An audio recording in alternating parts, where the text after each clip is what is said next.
Ce n'est pas à cause de notre valeur que Dieu nous aime. C'est parce qu'il nous aime que nous avons de la valeur. H. Djelike. Shalom, shalom, frères et sœurs, famille du Café Prophétique. Bonjour, je suis heureux de vous retrouver aujourd'hui, vendredi 24 janvier 2025. Nous sommes à notre rendez-vous du matin au Café Prophétique. Je suis votre frère Todd Eli, frère du Christ, fils de Dieu le Père dans le Fils unique Jésus-Christ, apôtre de l'Évangile. Mettons-nous en présence du Seigneur, adorons son saint nom, au nom du Père et du Fils et du Saint-Esprit. Amen.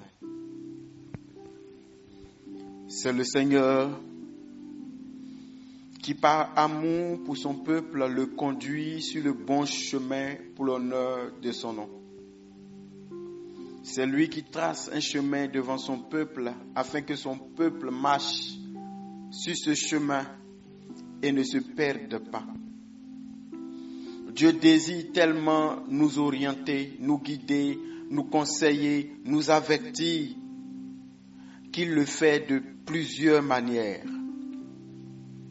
Conscient que nous ne sommes pas toujours attentifs, que nous n'avons pas toujours les oreilles, le sens de l'écoute aiguisé, il décide de venir au moment où nous sommes le moins distraits par des rêves, parce qu'il veut parler à son enfant qu'il aime. Seigneur, merci pour ton amour. Merci de nous aimer véritablement. Tu nous as aimés au moment où nous n'avons rien fait pour le mériter. Tu nous as aimés au moment où nous n'étions même pas encore nés. Tu nous as aimés malgré tout, parce que tu nous as aimés avant tout. Aujourd'hui, nous te disons merci Seigneur mon Dieu. Merci Papa. Merci d'avoir aimé chacune de nos vies, chacun d'entre nous, de manière particulière et profonde. De sorte à donner et à tout donner pour chacun d'entre nous. Merci pour chaque matin. Merci pour chaque lever du jour, chaque lever du soleil, chaque midi, chaque coucher du soleil, chaque nuit, chaque réveil, chaque sommeil. Merci Seigneur. Seigneur, tu connais aujourd'hui, tu connais hier, tu connais aussi demain. Merci de nous guider, de nous faire marcher, de nous avertir. Merci pour tout, Seigneur. Nous te donnons toute la gloire, Seigneur, et nous te demandons la grâce d'être attentif à toi, à tes messages, à ton cœur pour nous. Merci Jésus. Merci pour ce jour nouveau. Merci d'en être le Seigneur et le Maître incontestable. Gloire à toi. Amen. Frères et sœurs dans le Seigneur, bonjour.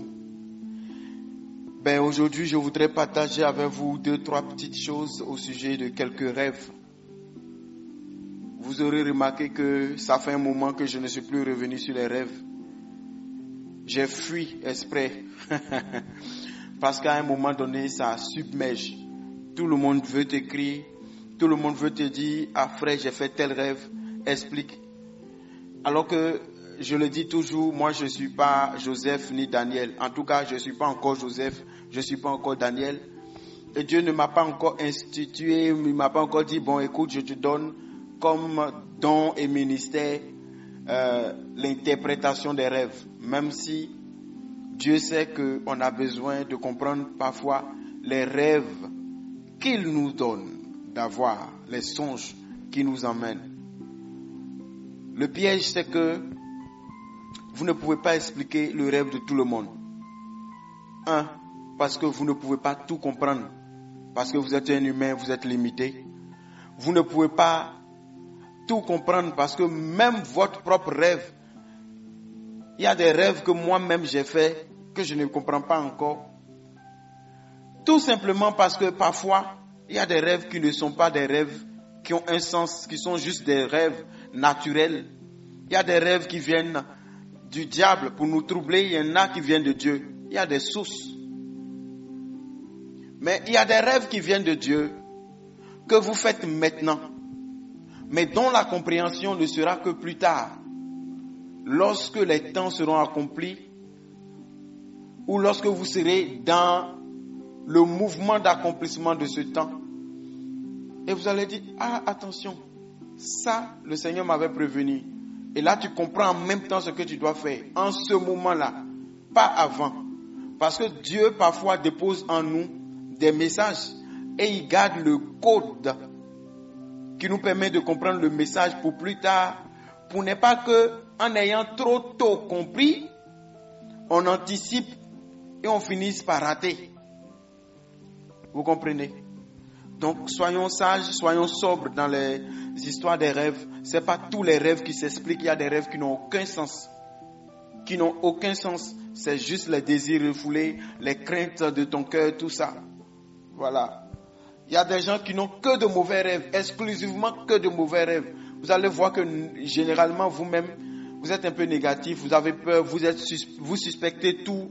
Et puis, quand c'est comme ça, le diable va vous manipuler. Il va vous faire perdre votre paix en vous multipliant des rêves à n'en point fini et des rêves que vous ne comprenez jamais, mais qui vous troublent toujours. Et pendant que vous êtes paniqué, lui, il s'amuse, il rit. Amen. Alors aujourd'hui, puisqu'on est en 2025, et que chacun, on a parlé de cette semaine, on a dit n'ayons pas peur, faites les efforts, tout ça. Je veux partager, par exemple, avec vous, quelqu'un qui fait un rêve où il voit qu'il est en train de manger des fruits. Tu rêves et tu es en train de manger des fruits. Mangue, avocat, par exemple. En tout cas, tu es en train de manger des fruits. Ça peut vouloir signifier que Dieu te dit bientôt ou bien à partir de maintenant, tu rentres dans une saison où tu vas commencer à manger les fruits de tes efforts. Simplement comme ça. Vous savez, tous les rêves qu'on fait ne sont pas forcément codés. Il y a des rêves qui sont codés, il y en a qui ne sont pas codés. À toute opportunité que vous avez, demandez le secours de l'Esprit Saint de discerner. C'est pourquoi j'aime dire, en règle générale, ça peut être, je mets toujours une petite nuance, parce que dans le cas de quelqu'un, ça peut être un peu différent. Ce n'est pas 1 plus 1 égale 2. Vous comprenez? Le langage de l'esprit n'est pas un langage de la science. Donc, ce n'est pas des choses où on dit, si tu vois ça là, plus ça là, absolument ça. Non. Parfois, en fonction du contexte, en fonction de la personne, le sens peut prendre une autre forme. Donc, soyons prudents. Si tu rêves aussi que tu pêches beaucoup de poissons, ça je l'avais déjà dit, c'est le signe que des opportunités arrivent. Amen. Si tu rêves que tu vois comme des poissons frais qui tombent du ciel, comme une pluie de poissons frais qui tombent, et tu vois que ça tombe comme la pluie, ça vient, ça ne finit pas. En règle générale, le Seigneur tente de te dire que tu es en train d'entrer dans un temps d'abondance. Et ce temps d'abondance qui est en train de venir là, sera un temps d'abondance que tu auras sans que tu ne forces les choses. C'est-à-dire, les choses vont venir et les choses vont venir abondamment sans que tu ne forces. Je n'ai pas dit sans que tu ne fasses rien du tout. J'ai dit sans que tu ne forces. Ça va venir comme la pluie. Amen. Il y a aussi que vous pouvez avoir fait un rêve où vous vous retrouvez en train de récolter du maïs, du blé, du riz, les céréales, vous comprenez? Ou bien vous êtes en train de faire une récolte. C'est simple. Le Seigneur peut être en train de vous dire, le temps de la récolte arrive. Le temps de la récolte est proche. Ou bien tu es en train de rentrer dans ta saison de récolte. Amen. Alors quand tu te réveilles, prie comme ça, parce que la récolte que tu as vue là, ça peut être une bonne récolte, une mauvaise. Donc toi-même, il faut regarder ce que tu as vu dans le rêve, et puis va toujours au pied du Seigneur. Amen. Je ne veux pas dire beaucoup de choses.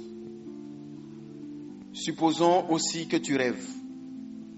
Et que dans le rêve, tu marches avec ta cheminante, ta fiancée ou bien ton épouse. Quelqu'un avec qui tu es en relation, soit amoureuse, en relation soit professionnelle. En tout cas, quelqu'un avec qui tu collabores d'une manière ou d'une autre. Et vous êtes un peu plus proche, un peu plus intime. Peut-être même vous commencez à vous attacher ou bien vous êtes attaché. Et tu rêves que vous êtes en train de marcher ensemble. Ça peut être la main dans la main. Et puis arrivé à un certain moment, vous vous lâchez la main et puis vous vous séparez. Tu peux faire ce rêve une fois, 2 fois, plusieurs fois. Dieu est en train de te dire en règle générale que la personne, ce n'est pas la personne. Ne mets pas ton cœur dessus, bientôt vous allez vous séparer. Ou bien commence à prier contre une possible séparation. Mais en règle générale, vous allez vous séparer. Vous allez vous séparer. Quand c'est comme ça, il faut commencer à prier. Amen. Parce que quand Dieu révèle, c'est pour acheter. Il faut commencer à prier pour que Dieu permette à ce que, s'il doit avoir séparation, que la séparation ne soit pas douloureuse, ne soit pas brutale, que ce soit pas une séparation avec des blessures. Vous comprenez? Donc, il peut arriver que vous puissiez prier pour que la chose ne se passe pas comme ça. Il peut arriver aussi que ça va se passer. Vous ne pouvez que prier pour atténuer ou bien pour que ça se passe sans grabuge. Amen. Imaginez que vous êtes un couple, vous vous êtes couchés, monsieur et madame, comme dans un rêve.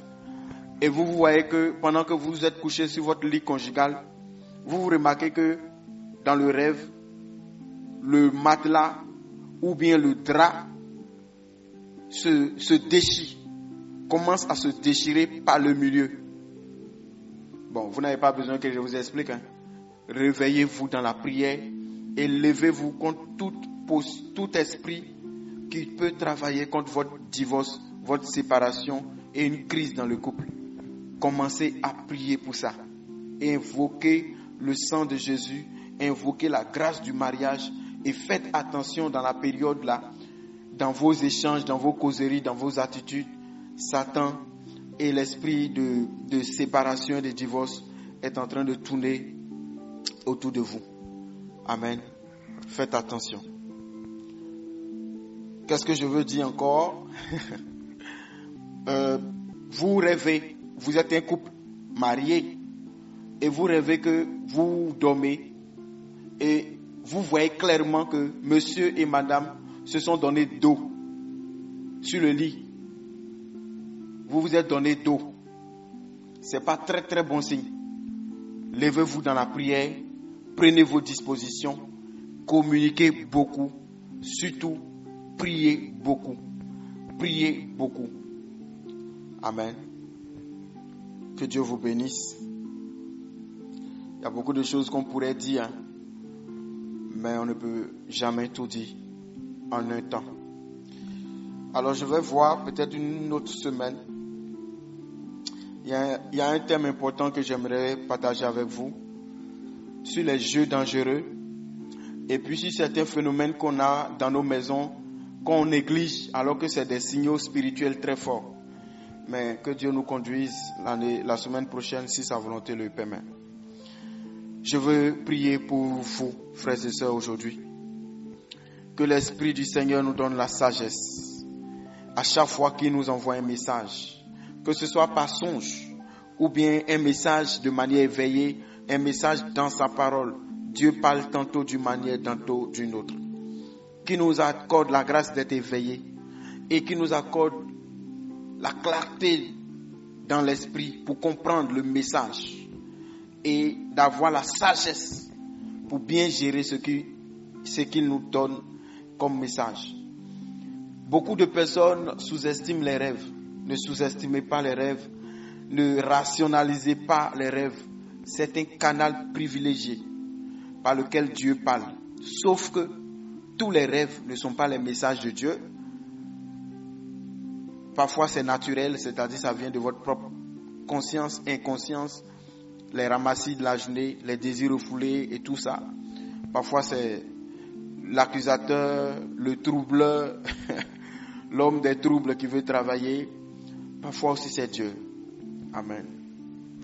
Je crois qu'on va chercher un temps pour dire comment on peut reconnaître quand un songe vient de Dieu ou pas. En attendant, que Dieu vous bénisse. Je vous souhaite une excellente journée. Que la grâce de Dieu soit sur vous. Au nom du Père et du Fils et du Saint-Esprit. Amen.